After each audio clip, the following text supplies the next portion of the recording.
News with Gina. The news with Gina Grad. Well, let's jump right into Karen Corner since we have a couple of Karen updates already. So Amy Cooper, she was the woman in Central Park that called 911 and claimed that an African-American man was threatening her. And he was a bird watcher and asked her to put her dog on a leash, which in the brambles in Central Park, your dog does need to be on a leash. So she responded by calling 911 and saying she was being attacked or being threatened. She was charged Monday with filing a false police report. She was also the one that had her dog taken away because she's choking the dog as she's running around harassing this guy. But I believe the dog is back with her. Cooper, who was mocked as a Karen when the video went viral, now faces misdemeanor charges up to a year in jail. And the man she was fighting with, Christian Cooper, no relation, he was the one that was just asking her to do what she was supposed to do, but she went a little crazy. The video was shot on Christian Cooper's phone. It's been viewed more than 40 million times.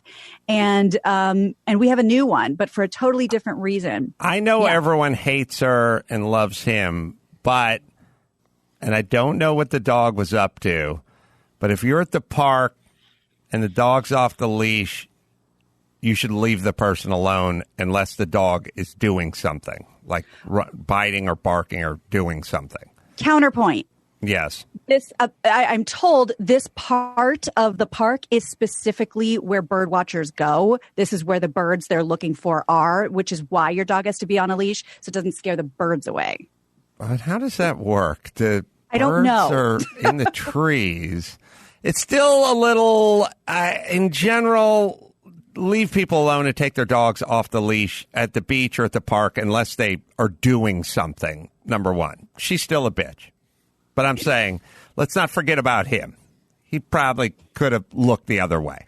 That's what I'm saying. Yeah, I'm just pointing out that he wasn't just some, Boy Scout, telling people what to do. He was trying to get something done here that's very hard to do when dogs are running around. But we don't. Do we know this? Do we know he couldn't accomplish his mission with the dog? I don't know if the dog was running around. I don't know what the dog was doing. That's what I'm trying to kind of figure out. But either way, look. If the dog was like running and flushing the dogs out the birds or whatever, by all means, if the dog was behaving itself and off the leash, then keep walking. That's what I'm saying. Well, we could ask the dog, but it was in the middle of being choked to death during the incident. Meanwhile, we have a mask Karen. They're calling her Costco Karen. On the other side of the spectrum, of this woman was, how we talk about combined age and how the dignity of being sort of elderly is not what it used to be. Well, here's a great example of that, and a great example of somebody acting like an individual when they should probably act like a statistic. She's gone viral for refusing to wear a mask that, by the way, was dangling from her ear inside a Costco in Hillsboro, Oregon. The shopper argued with an employee over policy. She asked to speak to the manager and then sat right down in the middle of the warehouse. And they tried to get her up. Here's a clip so you can see for yourself. You need to do that. That's our policy. I'm sorry. I understand. We're going to walk outside. No, I'm going to have him come out. She's trying to escort her out. I'm going to come out and see you. But she sits down right now in protest while all the carts are trying to get around her. Let's not underestimate pharmaceuticals, right? I mean, people may be on some sort of cocktail of like antidepressants and Sudafed or something. Like people may be altered. I think a lot of these Karens may be on something like very possible. Like there's if you went through and did a toxicology thing, would you find something in some of these people's systems? Because I would imagine so. It feels like there's some mother's little helpers or something is going on. Like I think there's Ativan or something. I think these people are on something. It seems very bizarre behavior.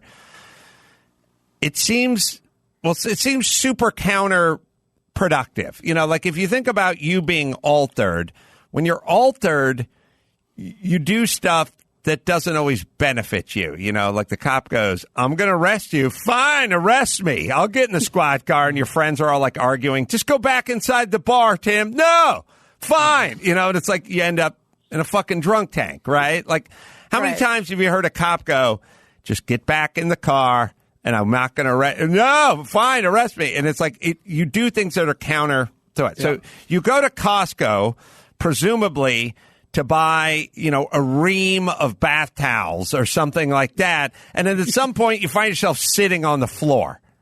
Yeah. Which it's going to interrupt that process. If you're not altered, and maybe you're altered by insanity, maybe that's the alteration. They asked her can you please get up? You're in the way. So she backed up against the little cart that the person looks at your receipts. So the little cart girl keeps moving back so she can't sit there. She finally sits there, and the general manager comes and the manager comes, and she keeps saying, I have rights. I'm an American. And this is not in the Constitution. So that was the battle cry, I guess. But seeing someone that could have been a friend of my mom, we're seeing that a lot more lately. Why are the people who are so adamant about a fucking bakery not being forced to make a wedding cake for certain people the same people who are like, I have rights as a customer, you can't force me to blah, blah, blah. Like the rules of of Costco don't matter. Like their rule is you must wear a mask. Why is that rule all of a sudden alienable? I don't know. It seemed consistent. Yeah, the consistent logic would be if you don't want the baker to have to bake a cake for the gay marriage, then that's what they believe, and then that's their rules. Well, but it transcends it a little because it's not Costco's rules, it's the rules, it's the state's rule, really. I'm sure it's both, but yes, you're right. She's fighting. They said this is a private Costco and this is our policy. Well, the state mandates that this is your policy. Like the state tells you how far to keep the state mandates the policy for the clubs, for the restaurants, for the bars, for the Costcos. So she's probably fighting against the state more than she's fighting against Costco versus the gay baker. Yeah. I think that's the name of the bakery. The state? Ironically enough. The gay baker. The gay baker. Yeah. Now, on the other side of that, just because this is starting to make the rounds again, even though it's from April, a video of a very angry realtor in Miami is back being passed around, and we've never played it on here. This was recorded at the end of April, which is interesting because in the video, she warns that if we don't get our shit together, we're going to be quarantined until September. Well, we're, more than halfway there right now. Many states are close. It's being shared on Twitter, Instagram, Facebook, all over again. It's like 2.5 minutes, but here's just the end so you can get a vibe of how the mask wearers feel. Wear your fucking mask, wear your gloves, or we're gonna be quarantined all the way till goddamn September, and we may be spending fucking New Year's in our house because of you fuckers out there who don't wear your mask. And you know what? I give a fucking goddamn rat's ass if you guys get pissed off at me, don't like me, and you know what? You delete me off your social media. You'll probably be doing me a favor, so I don't need fuckers like you. Wear your fucking mask, wear your gloves, so we can get the fuck out of our house, you dumb fuck. Is she wearing a wedding veil? She's wearing big sunglasses. What happened to the gloves, bitch? That's my answer. What happened to gloves? How come we don't wear gloves anymore? Like, what happened? Personally, I can't find any anywhere. It went from you have to wear gloves to no one wears gloves anymore. Yeah. Wear a mask. Do what they tell you to do. Still, I don't think the deaths are going up like we should. I talked to Drew about this earlier today. It makes sense that the cases are going up. It makes sense that the cases are going up with young people because those who have been out in the streets over the last month. But the young people seem to be stronger and more resilient. And they also, we never really factor this in, which is we talk about a cure, a vaccination, or we talking about the disease going away. But when you talk to guys like Dr. Drew, he goes, we've gotten much better at treating this. We've figured out a lot of things over the last few years. We figured out steroids. We figured out protocols. They know a lot more than they knew. They were basically, if someone came in suffering from this into a hospital 4 months ago, it was kind of a crapshoot. They were kind of experimenting, put them on a ventilator, feed them this, give them hydrochloroquine and zinc, whatever. They didn't know. Drew said they've gotten a lot better at figuring out how to treat it and what to do when they come into the hospital. So give the medical community some credit for figuring a lot of this out in place quickly, but in place of a cure or in place of a vaccination. The protocols are a lot better, as you suspect it would be. Why wouldn't it be? They're physicians. They're medical experts, and they've figured a lot out in the past 4 or 5 months. Yeah, we talked to the doctor that calls in, used to call in every night, and now twice a week, Dr. Ray Kasheri. And he said they're seeing a lot of success with hydroxychloroquine now. And I said, hydroxychloroquine, the death sentence, the one that wasn't helping? And, we talked about how that was given as a last resort. But if you're already at death's door and you're given a little bit of hydroxychloroquine, it probably won't make a difference. But when you give it early, possibly prophylactically, they're seeing you don't want to wait till the last minute. Mm-hmm. Now, like you said, we know a lot more than we did. And I was meaning to tell you, just the math might feel a little fuzzy, but the idea was interesting. You know how we talked for a while about we had the protests, it's been a week, it's been 2 weeks, where are the spikes? And we didn't see any. That's something we also talked about, which was, it was interesting because what very well could have happened, and I don't have the numbers in front of me, but we talked about how everyone, a lot of people did get it. They didn't have symptoms because they're young and healthy and marching through the streets and yelling and screaming and energetic. They are fine, even though they're a carrier. They bring it home, and then it's a new wave. So the wave isn't, a week to 2 weeks. Now the wave they'd be looking at is 3 to 4 weeks, which does seem like there was a spike. And it's interesting because, it has become politicized. Well, marches are okay, but church singing isn't, so it does look like all encompassing without politics. It just didn't affect the people that were out, but they may have brought it home. I agree, but then there's also a much higher rate of young people getting it or positive with it. So you would assume those are the marchers and or their roommates, Right. So I think there's one thing that hasn't really changed. And I think if you step back and you look at this whole thing 10 years from now and you just kind of study it from afar, if you just kind of look at it like you're a ranger up on a mountain with some binoculars looking down on the movement of the troops, I think if you're young-ish and healthy, this isn't devastating to you at all. But if you're old and you're compromised, and especially if you're really compromised, if you are in a nursing home, you're doomed. And if you have pre-existing conditions, it's a situation. But if you're 30 and healthy, I don't even know if you're even going to know you had it in most cases. Well, that's interesting because, the doctors are still saying, I don't care how young and healthy you are, you don't want this. It sucks. You'll live, but it sucks. And then you hear the mayor of Atlanta, the one we've been talking about, Keisha Lance Bottoms has it. And she was like, I thought I had allergies. So, yeah, it could be anywhere. She's like, I didn't even know I had symptoms. I figured it was allergies.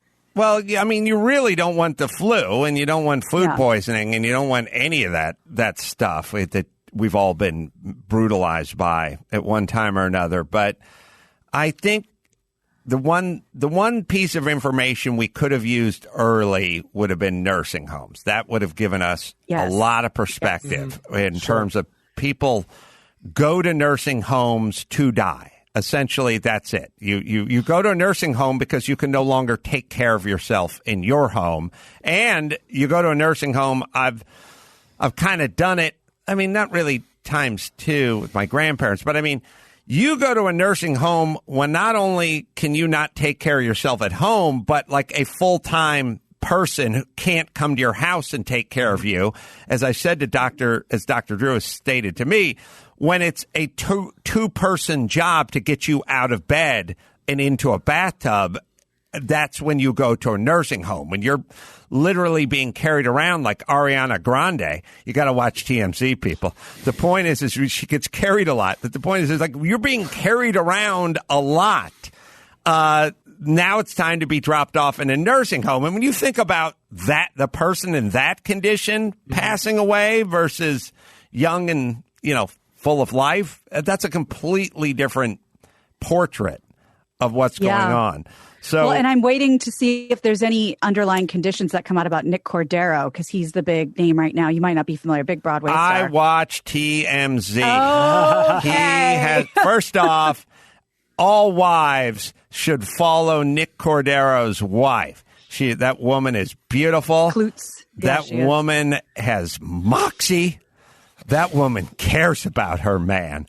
She's very earnest. She's very sincere. A lot of floozies would have flown the coop and hooked up with the next tall drink of water that was coming down the pike. Not her.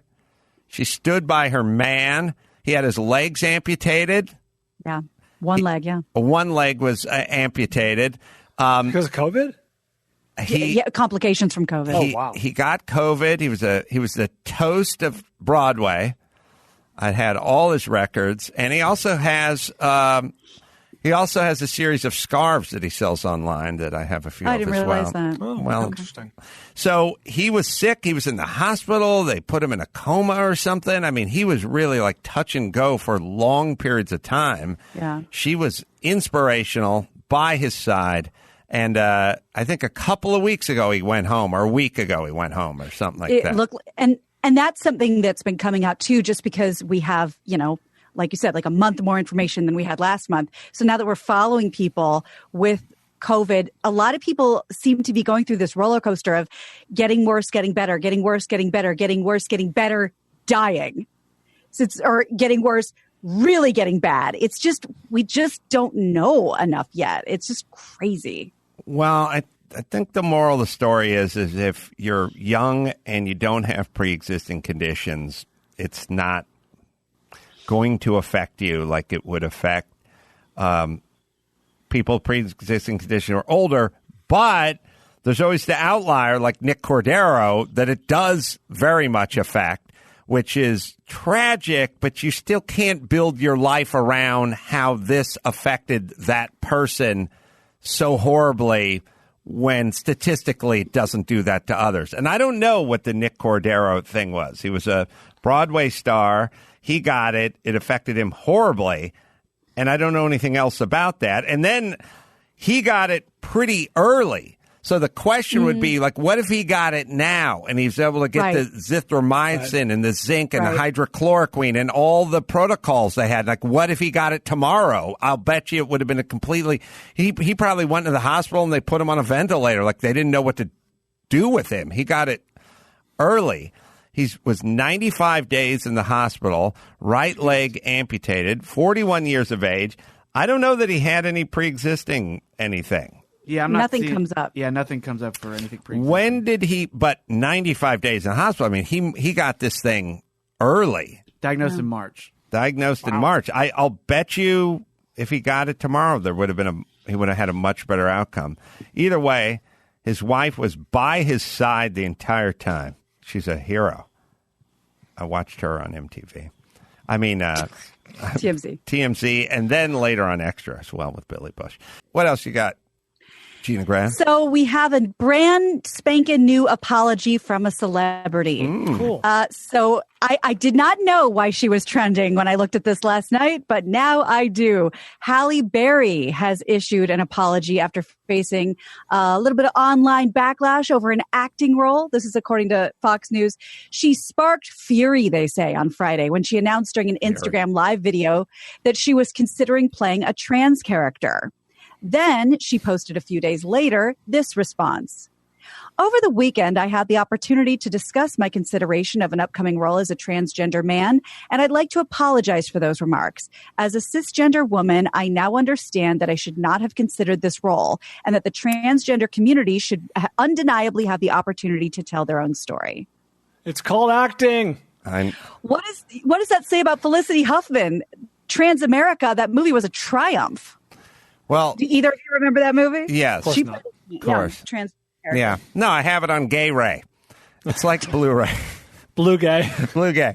So, yeah, it's called acting. Look, slippery slope. It's the same thing with Jimmy Fallon and Chris Rock. It's like he is playing this person. This is not a general sort of portrayal of a black person or a general portrayal of, you're playing a character, number one.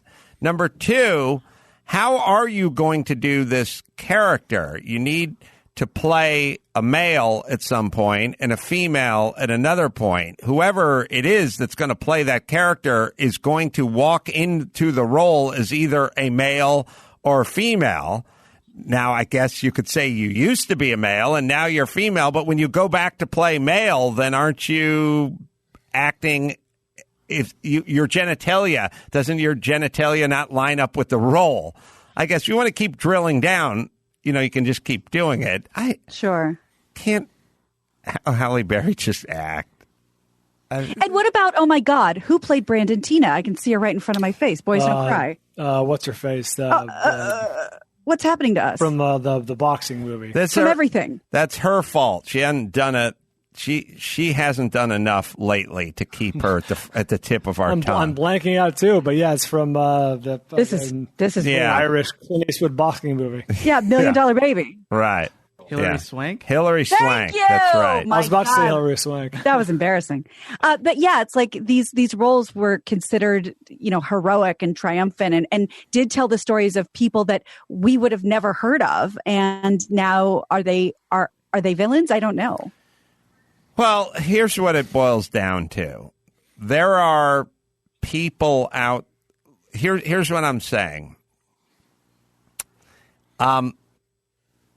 When you are a group, whether you're Black Lives Matters or Transgender Matters or whatever's mattering, you have X amount of time and X amount of energy. And as I always say, if you're PETA or you're Greenpeace or whomever, you have X amount of resources.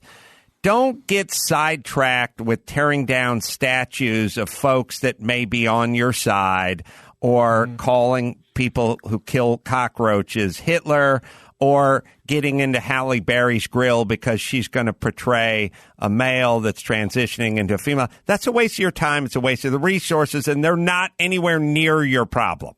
Your problems, and there are real problems, exist on different levels with different people, different statues. So go find your statues and go tear those statues down. Go find actual Civil War generals who were fighting for the South and go after those. When you start going after Abe Lincoln, now you're diluting with and fucking up your own point. And if your transgender lives matter, then go find politicians who are trying to put forth legislation to get rid of the third bathroom or whatever that preacher is who's preaching fire and brimstone about a man who used to be a man laying down with a man. Go find that guy and boycott his fucking sponsors. You going after Halle Berry is a fucking waste of your time, and it makes us all think you're idiots. That's the problem.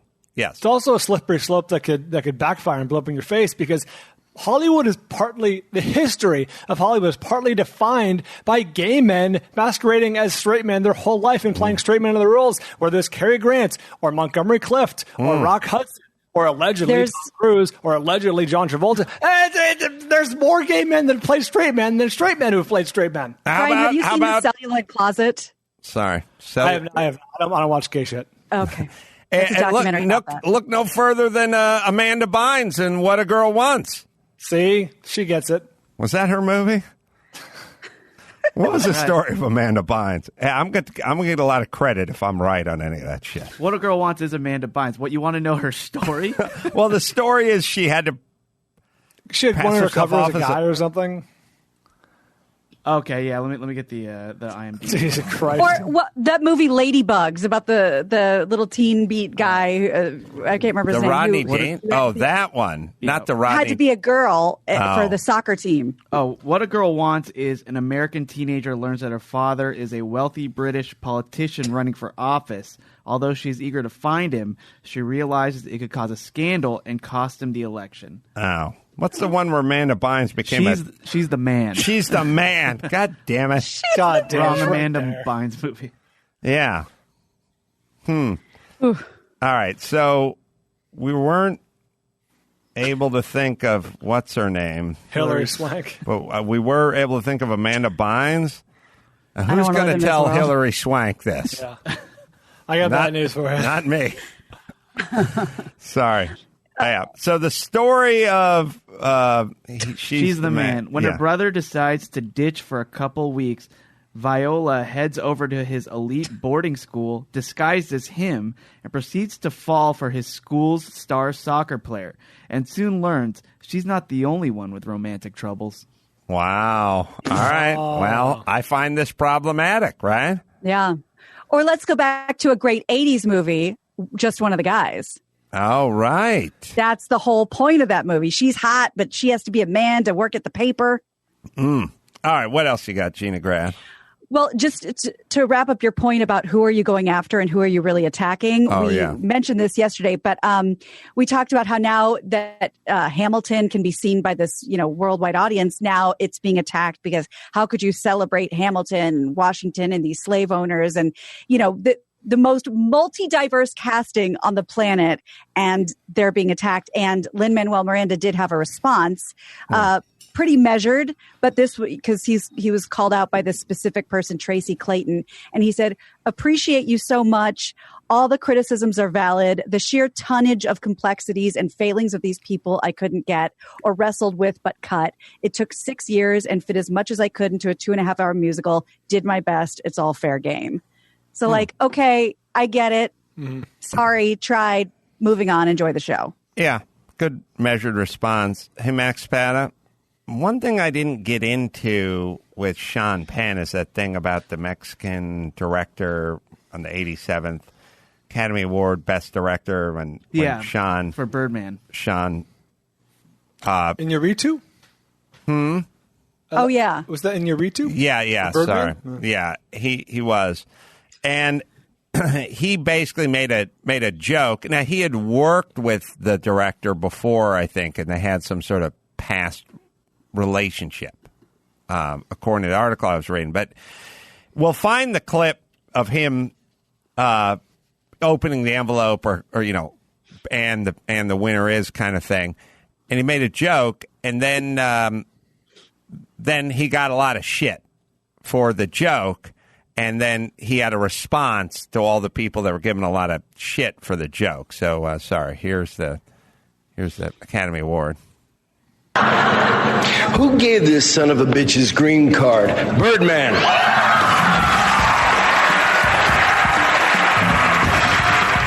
He obviously knows him. Yeah, he knows him, and he was making a joke, and then he got he directed him in 21 Grams. That was 21 Grams. Then. Right. Well put. And then he got of course, because we're living in a world where you're not allowed to make jokes, and especially not allowed make jokes about ethnicity or any culture or anything of that direction. So he then got a bunch of shit for it, and then he responded in a way that probably gets him less shit now than he did. It's somewhere in his wiki page, I think, Max Zapata. I'll buy you a minute if you're looking for it. People leave Sean Penn alone for the most part, and I think the reason they leave him alone is because when he makes a joke and then everyone demands he apologizes, he says, what, Max Zapata? I have absolutely no apologies. In fact, I have a big fuck you for anybody who is stupid not to have gotten the irony when you've got a country that is so xenophobic. Well, there you go. Fuck there off. You go. And that's why we leave him alone. So all the woke pussies go, all right, well, leave that guy alone because we don't get what we want from him. Go ahead. Sorry. I had forgotten about that, but what the irony is that so my image of Sean Penn is this humorless bore. Because remember when Chris Rock hosted the Oscars and he did a thing where hey, if you can't get an A-list actor, get Jude Law. He's in every movie and he's cheap or whatever the joke was. And Sean Penn took his opportunity to take to the stage whenever he was presenting an award or something. And he was like, by the way, I just want to say that Jude Law is one of our finest actors. All right, motherfucker, it's a joke. We all know it. Get over it. But then to turn around, whatever this was, probably 10, 12, 8 years later, and make a joke and be on the sort of receiving end, just feels like such rich irony. Yeah, well, he got... You guys remember that? The Chris Rock hosted Oscars where he made the joke about Jude Law and Sean Penn? No, but I buy it. For some reason. Yeah, so dour. Chris Rock sent out all those hateful gay tweets, right, about his son. It's all that's the other it's one. A different life's just turning into one big smoothie for me, man. So, question: how come? And maybe the answer is I got this wrong, but how come Ricky Gervais is still so goddamn beloved? Because he is. Am I wrong about that? Don't we love Ricky Gervais? Listen, I'll tell you. You ready, ladies? Mm-hmm. I'll tell you what a girl wants.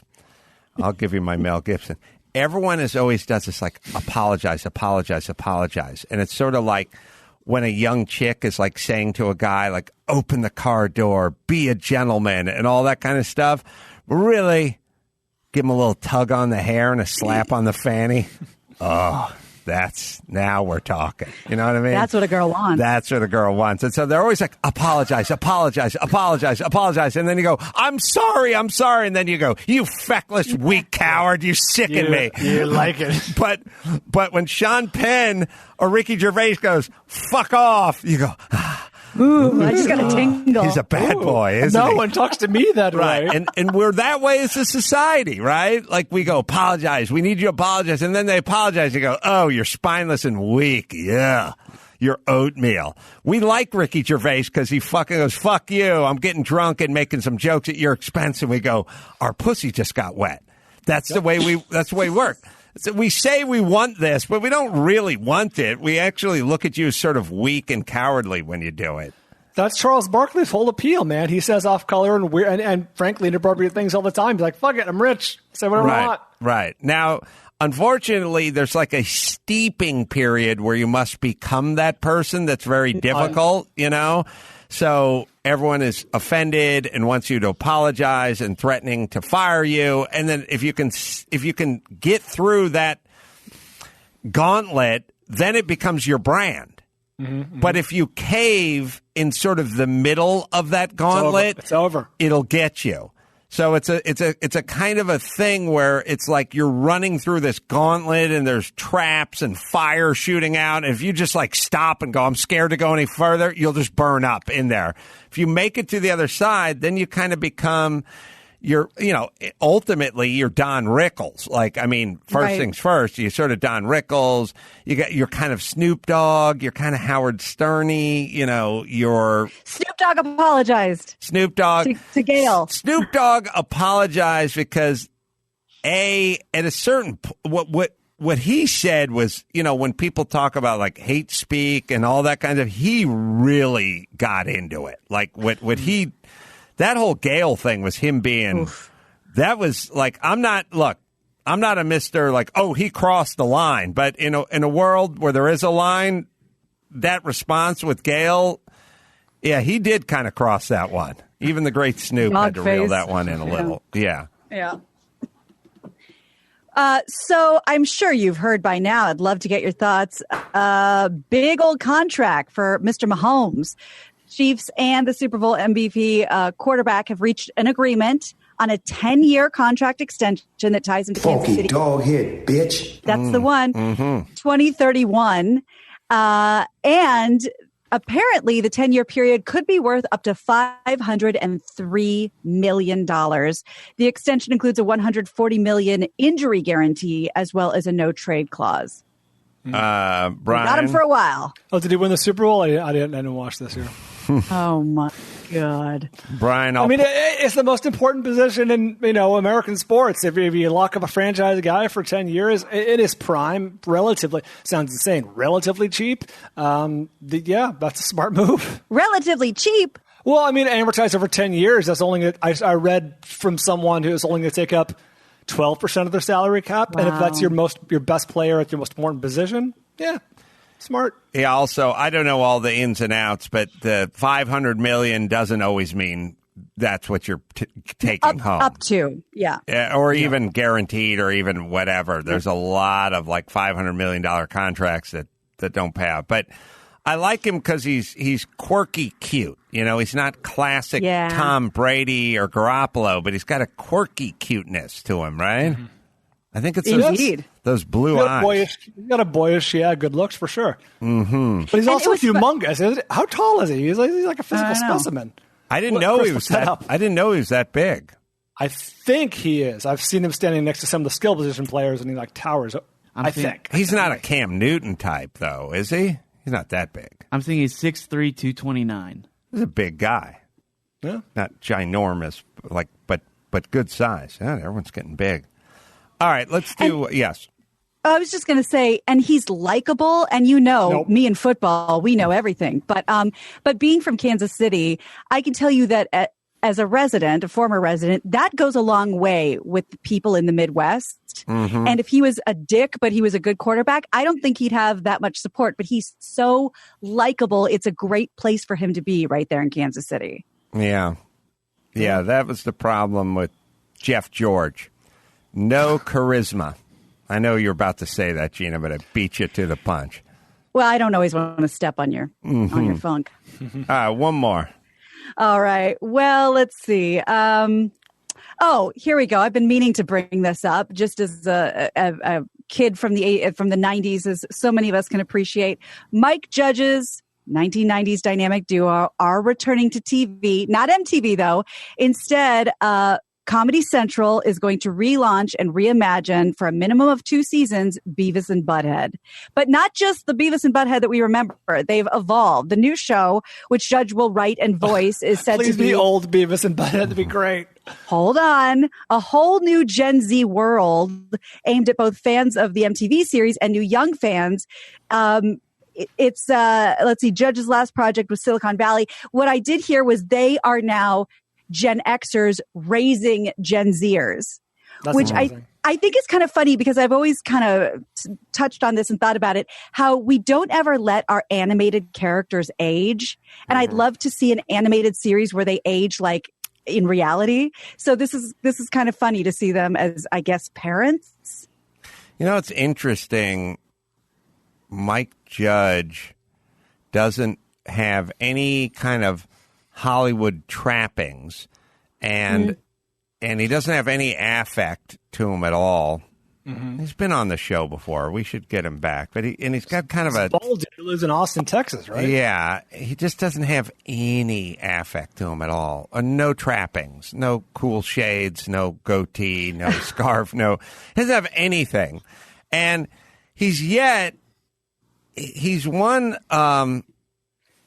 He's one of the most. Oh, he did a voice for Road Hard. That's right. Yeah, we went to where he was doing Silicon Valley. We went to the studio and we recorded him doing Hank Hill and Bobby, but they never said the names for rights. But he did the voices, so when you were flipping through the TV, you hear Hank and Bobby talking to each other. Yeah, and that was recorded custom for Road Hard. Right. We couldn't clear the stuff, but if he did the voice and then gave it, so it's like. I remember wanting to use a Blues Traveler song for a movie, and John Popper said, well, I can't give you the recordings of it because we don't own those, or you got to pay Mercury Records or whatever it was. But we can just re-record the song, and you could use that. Nice. I thought that was pretty sweet of him. We worked around it some other way, but that was nice. But yeah, that's right. We wanted to be flipping through the TV, not seeing the TV, just hearing familiar voices, and we knew that Hank Hill and Bobby Hill would be familiar. And just as long as you didn't say Hank or Bobby, which you wouldn't need to, you just go son or whatever. And I wrote it. I remember kind of thinking about it. Right. But so he is insanely talented and insanely creative, but has none of the trappings that you would normally associate with that, and doesn't make the scene. Tyler Perry makes the scene. He's out on the red carpet and he's hanging out with Oprah and whatever it is. But Tyler Perry's a hack. Mike Judge is a genius, and he's done so many different things that you really don't even calculate it correctly how much he's done, and he's not just creating it, he's physically doing the voices and participating, acting, along with Dawson probably saw, I don't know, the HBO animated, On the Road stories about all the crazy bands. Tales from the Tour Bus. Tales from the Tour Bus. Yeah, really interesting stuff. I mean, he's a fountain of creativity that is in a can of generic beer. You know what I mean? It's like he's a can of Schlitz, but he's a fountain of creativity. And then there's a lot of other people that have all the trappings and none of the contents, But it's a sad testimonial to our society that when we're talking about the Sacha Baron Cohens of the world, or folks like, oh, so creative, or even Seth MacFarlane or guys like that, probably don't bring up Mike Judge. And and now some of it is self-imposed. He's like, I'm just going to live over here and be a regular guy, and I can walk into the supermarket, no one's going to stop me. But it is interesting that he is every bit as creative as almost anyone who's come along in the last 30 years in this business, and prolific. And also, when you take a look at Beavis and Butthead or Idiocracy or Tales from the Road or Office Space or Silicon Valley, go crazy diverse. Mm-hmm. And if you stop most people in this business and you told them, give me 5 big creative names, I don't know. I think you'd get Seth MacFarlane would come up 25 times before Mike Judge did. Even though if you took their resumes and you laid them out, I think you'd see it was pretty comparable. Sure. Yep. And that's why Raisinets sell more than Goobers, even though Goobers are way better. Oh, God. Are they still 10-1, Max Zapatic? Can you look that up? Let me check. Boy, do I feel sorry for that poor woman who had to share a flight with me to Minneapolis like 20 years ago. I was like, what do you do? She's like, I work with a Nestle company. We sell candies that go in movie theaters. I'm like, you sell Goobers and Raisinets? Yeah. I love Goobers. Hate Raisinets. Well, Raisinets outsell 10-1. I was like, that was the entire rest of the flight made her be angry. That must have been some internal information. I'm not. They're not putting it out there? Yeah. All right, let me hit. We'll put on your sleuthing hat and really take a deep dive, would you? Have to. Go on the dark web. Okay. Ooh.